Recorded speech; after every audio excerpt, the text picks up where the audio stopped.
To prepare for the hearing, handwrite the date assigned for your hearing on the order, the proper form printed out when you completed your online interview.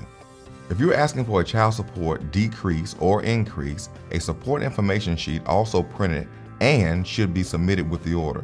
If you missed a section of the video on completing the forms, please go back to Module 7. Take the order and the support information sheet to court with you on your hearing date. Also, be sure to bring with you the following: your copy of all papers, 3 copies of any documentation that will support your case for a change of circumstances. See Module 3A or 3B, the return envelope that you mailed the notice of hearing in if it came back to you, and your script that printed when you completed your online interview. On the day of your hearing, you should arrive at the courthouse at least 30 minutes prior to your scheduled court time.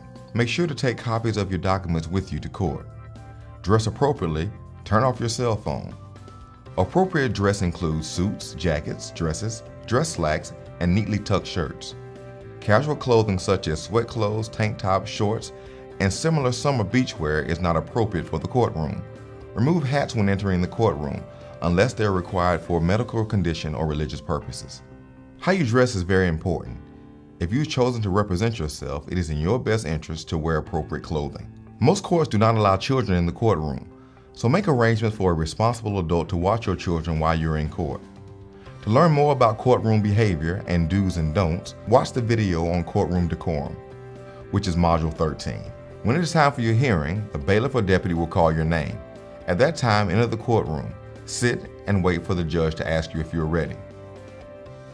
When the judge asks you if you're ready, please stand if you are able and say, "Your Honor, may I begin?" The judge will tell you to proceed or to wait. Before you begin, you'll be sworn in. If the judge indicates you should come forward, take your paperwork with you and sit in the witness chair. If the judge allows you to stay at the table in front of the judge, you should stand if you're able. The packet has a script that the plaintiff should use at the hearing. Review the script before your hearing. At the hearing, you will read the script as your testimony. Make sure you tell the judge everything that shows why your request should be granted.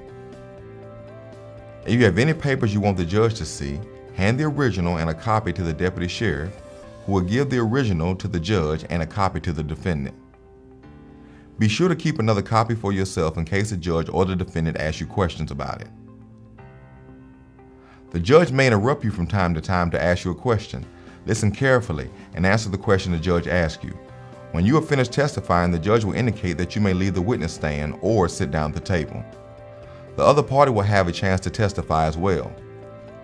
At the end of the hearing, the judge will tell you the decision. You may ask the deputy to hand the judge the order to finish completing. The judge will usually sign the order at the hearing. If the judge does not sign the order at the hearing, the order will be mailed to you. If the judge hands the order back to you, go directly to the clerk of court's office and file it with the clerk of court.